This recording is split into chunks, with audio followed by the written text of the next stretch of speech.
इसलिए 15वें अध्याय के चौथे अध्याय के 34वें श्लोक में किसी तत्वदर्शी संत की खोज करने के लिए कहा है। उस तत्वदर्शी संत की पहचान पर अध्याय नंबर 15 के प्रथम मंत्र में बताई है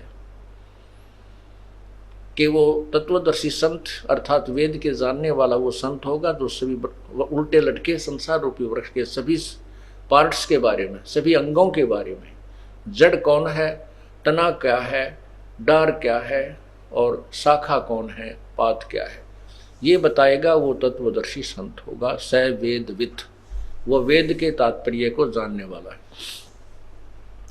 15वें अध्याय के चौथे श्लोक में कहा है कि उस तत्व ज्ञान की प्राप्ति के उपरांत इस उलझे हुए ज्ञान को अर्थात इस संसार रूपी ज्ञान को, वृक्ष को, उस तत्व ज्ञान रूपी शस्त्र से काटकर अर्थात उस तत्व ज्ञान को समझकर उसके पश्चात उस परमेश्वर के परम पद की खोज करनी चाहिए, जहां जाने के बाद साधक फिर कभी जन्म मृत्यु में नहीं आते, कभी लौटकर संसार में नहीं आते, और जिससे ये संसार रूपी वृक्ष की प्रवृत्ति विस्तार को प्राप्त हुई अर्थात जिसने सब ब्रह्मांडों की रचना की है। और गीता ज्ञानदाता कहता है मैं भी उसी की शरण में हूं, इसलिए पूर्ण श्रद्धा के साथ उसी की साधना करनी चाहिए।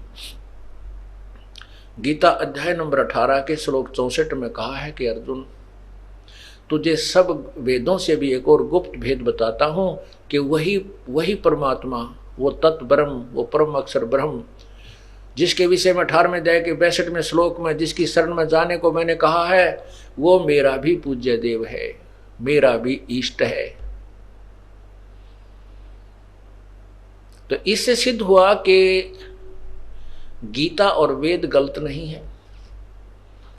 इनको जिन्होंने समझा वो विद्वान नहीं थे, नहीं समझा वो विद्वान नहीं थे, अविद्वान थे, जो वेदों को और गीता को नहीं समझ सके।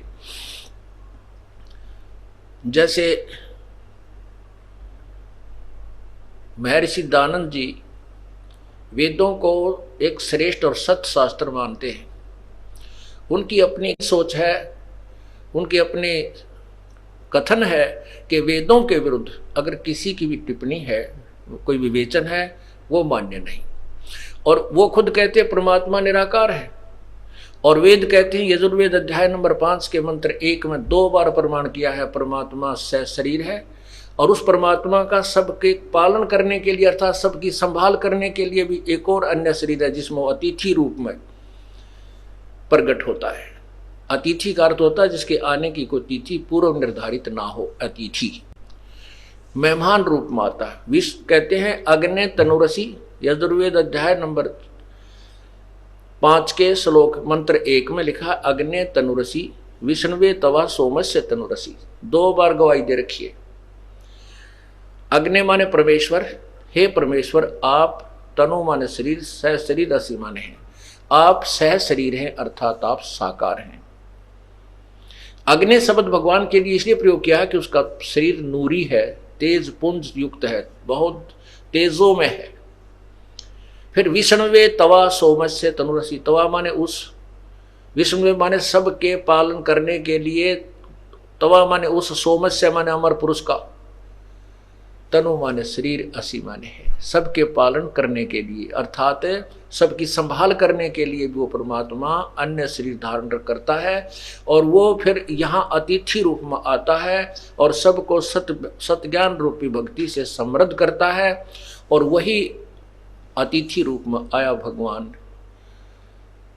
पूजा करने योग्य है। ये यजुर्वेद के अध्याय नंबर 5 के मंत्र नंबर 1 में कति स्पष्ट किया है।